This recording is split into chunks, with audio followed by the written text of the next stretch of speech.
ibibigay nila itong Selena sa Omega or ibaban na ba to ng Omega? I think we have almost the same, no? The blue side din kanina, no? Hindi, red ang Bren kanina. Red ang Bren, alright. So, now, Bren Esports. Alice. Alice. Kahapon pa ayaw ng Bren Esports dito sa Alice. Even against Onyx PH. Oo, kasi Onyx PH and Omega, both of them utilizes the Alice. Alam nila kung paano laruin talaga to. At isa si Toshi dyan. Totoo yan, totoo yan. So, now, Omega, they're trying to figure out if they are willing to open the Selena again dito for Bren Esports. I think it's still workable if Bren could be able to get the Selena, but they have to work on their support. Kasi they don't want to be reactive. Nakita naman natin kung how Bren Esports take control. Whenever they have, kumbaga, you don't want to be in a position na counter-puncher para sa Bren. Gusto mo ikaw yung unang sumusuntok. Kasi whenever you're a counter-puncher, you're just waiting for them to attack first before you do your own. Correct. Gusto ng Bren sila yung alpha. Yes. No? Yung malaging mag-uumpisa. And ngayon, sila na nga nag-umpisa raw. Alam mo bakit? Binana nila. Oo. Alam nila na pwedeng i-2 picks. I-priority Selena to sa 2 picks ng Omega. Sabi nila kami lang ang may karapatan na pwedeng gumamit niyan. Totoo yan, totoo yan. But Omega here, respecting the Lancelot dito ni Carl TZ, they might try what the panels told us that put Carl TZ on an awkward heroes wherein hindi yun yung assassin, Lancelot, or rather the Link. We've seen him play kahapon even against all odds na Harit, nag-perform pa rin. Pero at least there is something different on his playstyle, but the Ling will be the priority pick ngayon dito. Kaso mukhang hindi awkward yan. Hindi awkward talaga yan. Kay Carl TZ, hindi awkward yan. Pag nawala yung Lancelot, alam na parang okay, Ling na yung next. Totoo yan. Now, Omega is thinking if they are about to get their side lanes right now or probably get their support na ngayon na kumbaga kailangan nila ma-utilize yung tank and support dito ng Omega. You would want to be on the position on what Bren, yung kanina, na ang nagdidikta ng tempo was Few and Lusty. Yeah, ito na ang panahon para ilabas ng Omega yung kanilang Triple H. Heat, Haze, at saka GZ.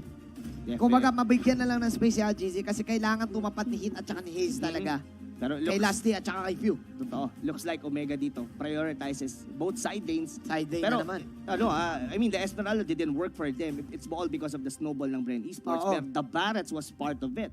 And now, Omega has the Barretts. Sasabihin ko pa lang sana kaya ako nag-uuna. Parang kapag may Ling madalas ang Bren, kukuha sila ng mga heroes na kayang pumalo up ng mabilis na damage. Totoo yan. At nandiyan ang Parsa. And tinapatan na rin, kaya sabi mo lang, Esmeralda, tinapatan bigla ng Tams. Yes. I'm thinking right now if Omega would still go for the Basha dito. Basha? Oo. Kasi this gonna be the reason why they had the Basha earlier, syempre, of course, para sa Esmeralda.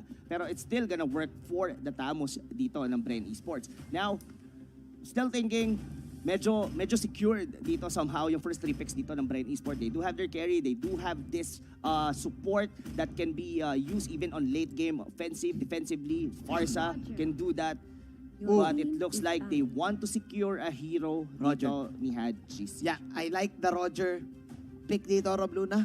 Kasi for sure, in-next ban na dito ng Bren. Ang mga Hadjizi heroes.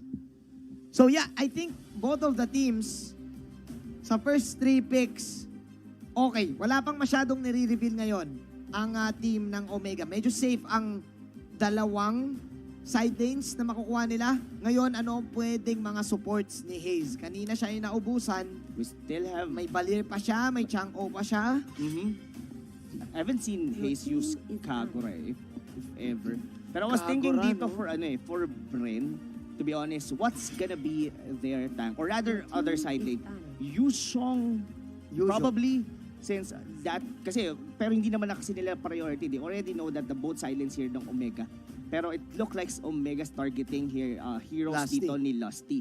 Yeah. And mukhang si Hayes nga ang tinatarget dito Ng Bren. ng team ng Bren. Look at that Natalia ban. Napakaganda, especially against Few. Sometimes against the Ling. Both of the teams taking their time on banning the last ban. Napaka-importante ng positioning ng bans dito, Rob, no? Totoo yan. Your team is Akay. back. That's gonna be the Akay. Makes sense. Okay. It really makes sense. The Akay. Kumbaga, yun yung pang reset din, sa kapampasok Pero look at that, Valier is still gonna be down. I'm still thinking, Chang'o. Will Chang'o work here for Omega? Or we could be able to see dito yung mga nakita natin ng mga supports earlier. That was the Eudora, or even yung Kadita dito that was being used by Bren Esports. Or Chang'o, just to hold on the lanes para hindi masyado mag-snowball. Pero I'm not really sure about the Chang'o dito, pero it might actually work, but they have to pick something here for a hit. Kung mag-Chang'o dito ang Omega para kay Hayes against Few, pareha sila mataas ang wave clear, no? Pero aabot ba? Kasi again, wala na namang lockdown ng Omega eh. Okay. Is picking. That is a hit hero indeed. This gonna be hard, honestly, for the side of Omega. They have to get something here. Most of the time, you see Hilda if there is like you have a support like Valier, yung mga offensive support. Oo nga eh. So I'm still thinking of what can it be for the side of Omega, kasi it's clearly that Omega want to be the one to set the tempo dito. Having the Hilda is something kumbaga mas malalim ka palagi. You're going to the brushes dito. That's gonna be one of their signature tanks. That's it. That's the Thai grill. What's it gonna be for Hayes? Is it gonna be the Chang'o? Or will they pick? Magbibigay ba sila ng bagong hero kay Hayes? Eudora is open. Eudora? Kagura is open. Chang'o is open. Yes. Well, Chang'o might make sense. If they gonna be going for a Eudora dito, it's still gonna be awkward, honestly. Kumbaga, pag nanggulo si Hit, mahirap humabol para sa isang Eudora and just gonna stay on the mid lane. Yeah. Kumbaga, ang mangyayari lang is that si Hit yung iikot around the map and hindi siya ma-accompanyhan dito. That's gonna be the Chang'o. Makes sense kasi mahirap gumamit ng Eudora on their lineup. Now, looking at the picks dito, Bren Esports has perfect draft. Has a perfect draft dito. They have their strong support. They have a very, very formidable side lanes. Tamus, X-Borg, even going into late game. Crowd control, AOEs, they do have it. Yeah. Now, what does Omega have? It's Kunat. sustain. Yeah. They have the sustain. They have the Roger. You'll be able to deal damage, probably. Mapasok si Few, mapasok with the Lycan Pounds, mapasok dito yung Ling. Pero aside from that, if that misses, there are a lot of crowd controls na pwedeng ibato dito ng Bren Esports. Yes. Yung mismong ultimate ng Tigreal dito can just save it to Haji alone. Yun pa lang sana ang gusto ko sabihin, Rob Luna eh. Ang taas ng sustain dito ng Omega nung nakita yung Hilda, quinik-pick yung X-Borg. And I think the X-Borg will burn dito sa kakunatan ng Hilda, Yes. ng Barats, the Burst, and even the Esmeralda. Hindi to free game para kay Toshi eh. Totoo yan. Kasi yung X-Borg at saka yung Tams, 50-50 matchup yan sa side lane against an Esmeralda eh. I agree with you. Pero I think Omega dito, their game style dito, their style on how they approach this match is that the Barats and the Hilda continuously na mag-invade. Kumbaga, yun yung purpose na yun. yun yung kailangan nilang gawin just to hold on. They do already have the Chang'o, so meaning to say, hindi agad-agad bababasag yung gitna nila. He could be able to provide assistance dito sa pag-invade ng Barats or rather dito ng Hilda. Pero, if that didn't work, mahihirapan dito ngayon ang Omega. Nag-agree ako sa'yo, Rob. It's all about Omega shutting down Carl Tizzy. Ladies and gentlemen, Bren Esports is 3 games away para sa championship as Toshi will go to the XP lane, Kurt on the gold lane. Meanwhile, Ribo naman ang tatapat dito sa XP baba. at Flap TZ sa taas. At ayan na, kitang-kita mo ang tapatan. Yes. Rob Luna, the sights, bro! Yun talaga yung mahirap sa isang Tams at Yes. level 1. Pwede kanyang ngat-ngatin. Totoo yun. It's just so lucky that Flap PC dito yung tipo na may execute the Tamos. Pero definitely on level 1, walang laban ang Barats over the Tamos. Hirap talaga eh. Oo. Ano ba ang nile-level 1 ng Barats? Usually yung expert missiles, di ba? Yes. Oo eh. And actually, kailangan niya din yun eh, para at least ma-move niya. Saka mas mabilis lang siyang minion wave clear. So, hindi mo naman din aasahan na makapag-spam ka kagad ng so-called teamwork. Oo eh. So, Curtizy na puwersa dito mag-react to the point na may laban na magaganap. Dahil si Flap TZ ay pulado, hit, may mahila siya dito. There you go, Toshi. Ang layo ng nilakbay ni Toshi. Para lang makuha yung five-man clash as Curtizy will secure the purple. Kinuha lang dito ni Hit yung mga bubbles. Totoo yan. They could have potentially get a lot doon kung nakuha pa nila yung purple buff doon ni Carl TC. That was a nice rotation coming from Omega. Nagsama-sama kagad sila doon. Siguro hindi rin yun in-expect ng Bren Esports that they will be fighting for 5-man agad-agad. Biglang naging masipag si Kurt dito. As pati rin naman si Ribo. Totoo. Nung pagka-wave clear, diretso agad sa bandang mid lane. At dito mo nakikita yung sinasabi nating side lane matchups. Yes. Pero tignan naman natin ngayon dito, Rob, anong nangyayari sa mga support matchups natin dahil mukhang ang umaariba ay ang mga side laners. Totoo yan.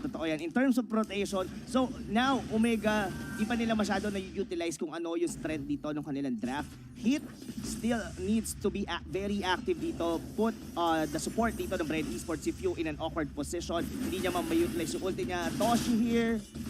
It's like, mukhang ano yung ano nila dito. Energy shield. Masisira yung energy shield nila dito. Pero actually, Toshi will defend this. So wala pang nakakakuha dito ng gold para sa dalawang teams, Rob Luna. We still have a mirror match right now. Pero I guess this is Bren Esports still winning. Kung mag-mirror lang sila up until the late game, Bren Esports could actually outscale the heroes dito ng Omega. Dahil mas marami silang options. No?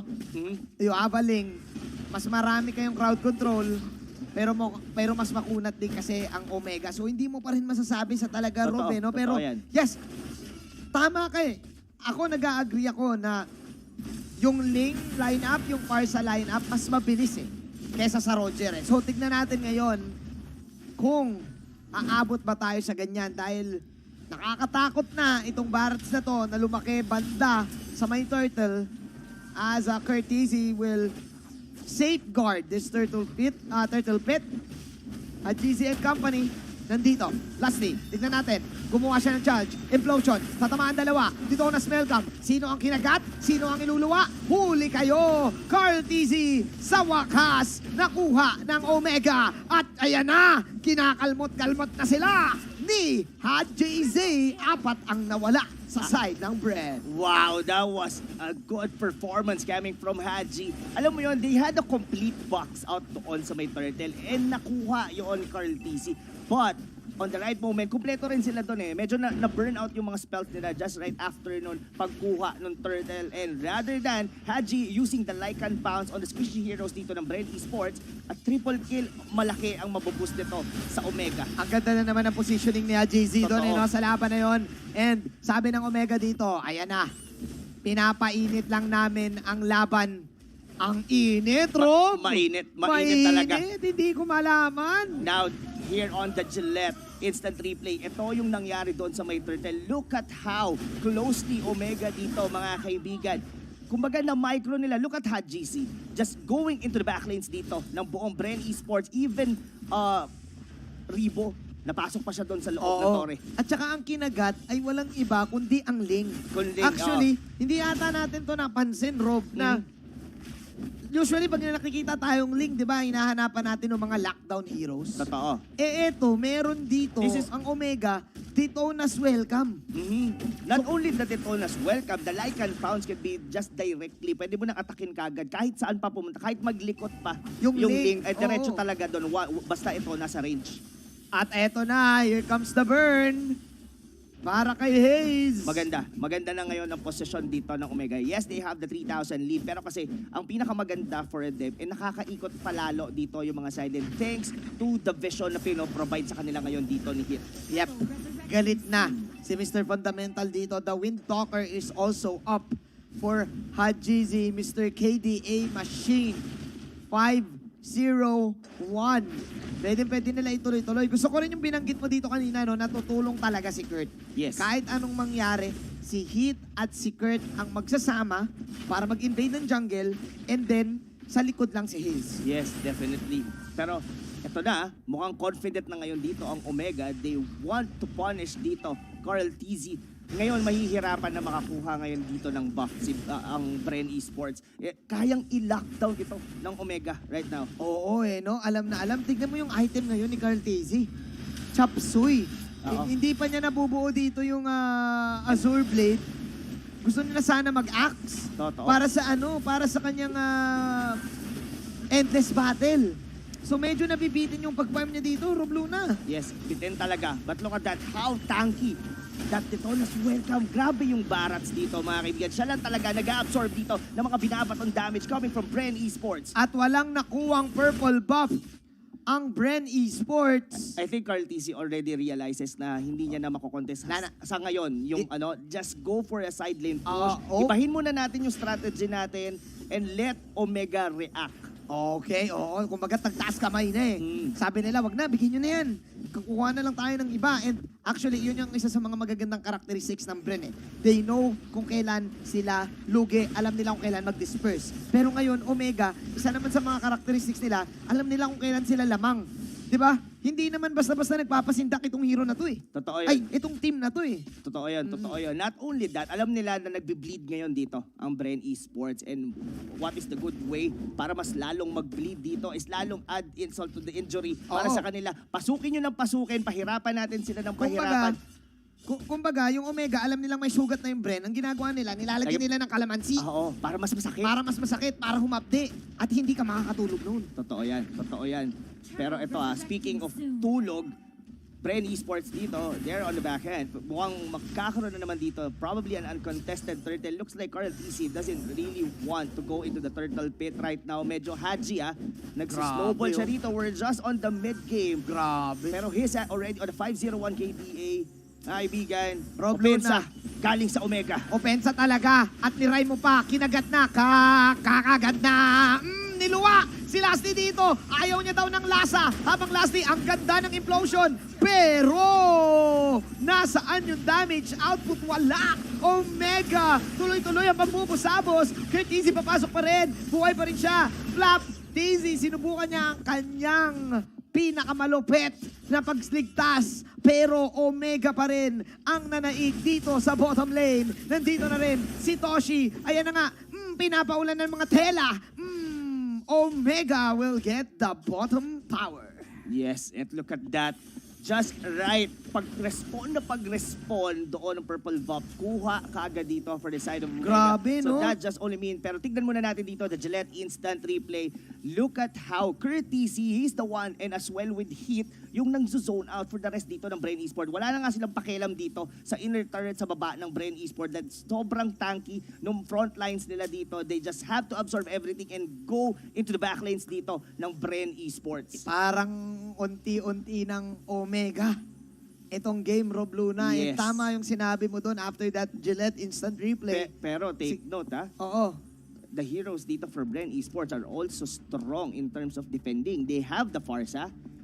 Pagka nagkamali ng pasok, lalo na sa base turret ang Omega, there is still the implosion from Lusty. So, there is something, given na may export sila, time and time dito sa MPL Season 6, we've seen a lot of epic comebacks just by the export. Pwede tayong dahil ang taas ng wave clear talaga ng Bren Esports. And if I'm not mistaken, two of the most irritating heroes na hindi mo matatapos kagad yung game, Farsa at saka Xborg. Definitely. Dahil ang daya kasi ng mga ulti niyan parang hindi parang yung ulti nila, hindi cooldown ng pang-ulti. Sobrang bilis. Sobrang Tapos, bilis eh. about Oo naman dun sa X-Borg, alam mo yung akala mo mamapatay mo na, pero biglang magkakaroon ng Firaga armor. Tapos meron pang biglang nag-cooldown yung immortality. Parang it's almost paulit-ulit. Lalo na kung hindi nyo siya kaagad mababurst down. And something then for late game, syempre, yung fire streak, tuloy-tuloy yan. Pagka nahata kayo, kumbaga ang katatakutan mo na lang dito for the side of Bren Esports is their team fight potential going into the late game. But, if Omega could be able to dismantle dito, kumbaga mapagwatak-watak nila dito, makapick off sila ng isa, then mag-split po sila. Kumbaga, wag lang silang pumunta doon sa posisyon na magkakaroon ng magandang implosion si Lusty and mag-layer yung mga skills dito ng Bren Esports. I guess ang sinasabi mo dito, Rob, is that Omega, kailangan lang nila respetuhin na ang taas pa rin ng team fight capability ng Bren. Oo. At hindi rin imposible na umabot tayo into more than like a 15-minute. Kasi nga, kayang i-hold eh. They do have this farsa. Oo. So, hindi pa tapos. Hindi pa. Hanggat Definitely walang hindi pa. nababasag na base, hindi pa tapos. Pero Omega, umuunti-unti na. Sky, Guardian, Helmet, para sa Barats ni Curtizy. Best item para dyan. Nakukuha na rin siya dito ng Azuri Blade. Meanwhile, looking at the Esmeralda ni Toshi, Calamity Reaper and going Holy Crystal ata to? Holy Crystal na kaagad. So basically here on the side of, they already had their own items. Medyo, in terms of damage potential, Omega already had it, pero they need to be disciplined dito. Kumbaga hindi naman na makalabas yung Bren eh. Just play. Play strategically. Kunin natin, kaya natin kunin dito uncontested na Lord unless manakaw ni Carl DC. This is still a link. Parang ang ginagawa ngayon ng Bren dito, ini-split na lang nila yung mapa eh, no? By the way, Rob Luna, may nakita din akong extra item kay Flap TZ dito, Deadly Blade. Yes, he actually needs para it. Sa Barats. Kay Barats and kay Toshi. Oo. Requirement eh, no? Totoo yun. Kailangan din talaga nila yun. Kasi hindi mo naman aasahan lagi na si Few will be the one to cancel the regeneration dito. Correct. Yung mga makukunat na hero from Omega. Pero I think Omega dito, they realized that bakit tayo bakit natin i-risk na baka ma-steal? If we could be able to pick off muna before we actually take the Lord. Kaya naman eh, no? Pitas na lang muna. Disiplina para dito sa Omega. Bren Esports waiting patiently sa gagawin ng Omega. Rob, yung sinabi mo kanina na counter puncher, mukhang nasa Bren Esports ito ngayon. Naghihintay sila na pumasok ang Omega. Walang setup na magaganap para kay Lusty this time. Definitely. This is a very team effort. At pinaka naging nagustuhan ko rito for Omega is kumana rito si Hayes. If Hayes is having a good game, definitely Omega, the whole team is having a good game. Ed mukhang confident nga si Hayes dito, popping the meteor shower. Rebo, ito yung sinasabi mong spam capability. Yes. Ng Bren Esports. I think it's either Omega waiting for a pick-off or baka hinintay na lang nila yung 12-minute mark para at least Luminous Lord yung makuha nila dito. Pero Carl TZ, nag-hello si Toshi dito sa dati niyang ka-teammate. Kaya nila makuha si Carl. Naamo siya ni Aji. I think nag-cancel yung TP niya doon. It's all because of the glowing wand. Hello, old teammate! Hello talaga dahil this is also an indicator na pwede na nilang kunin ang Lord. That's 25 seconds on the death timer ni Carl DC. That's more than enough para kunin itong unang-unang Lord ng laro. Omega tilting their old comrade. Napakainit naman nung pitas na yun. Parang tinarget talaga ni Toshi. Parang hindi iniwan ni Toshi nung nakita niya si Carl TC dun sa baba. Usually yung iba parang iwan mo na yan, link yan. Kasi may flinch poise naman yan. Abulin nyo. Parang ganun yung naging command eh.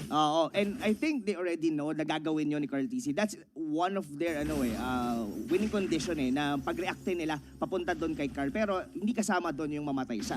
Pero now, dahil nagawa dito ng Omega na ma-pick off si Carl TC doing the side lane pushes, nakuha nila ng libre ang Lord. At ngayon, papasok na ang Lord dito. Max range na pwede airstrike, pero max range siya ng Meteor Shower dito. Si Pew ay tumatakbo na. Sabog mula dito kay Ripo, pero walang tatamaan actually, kundi yung Lord lang. Meanwhile, sabi ng Omega dito na lang tayo sa bottom lane. Pwede naman natin siyang i-push lang habang si Lusty nagsiset up ng implosion, pero kinagat, nilabas. Ay, Naku po, flicker out para kay Curtizy. At godlike na si KDA Machine. At si Toshi, ako rin, Kuya Manjin. Mainit din. Tatlo ang nawala sa Bren Esports. At pwede na nating sabihin na tabla ang score para dito sa Grand Finals. Omega taking game number 2. Wow, Omega coming back on game number 2. That was a very convincing win para sa kanila. Grabe yung disiplina na ginawa nila doon. Sobrang timing din kasi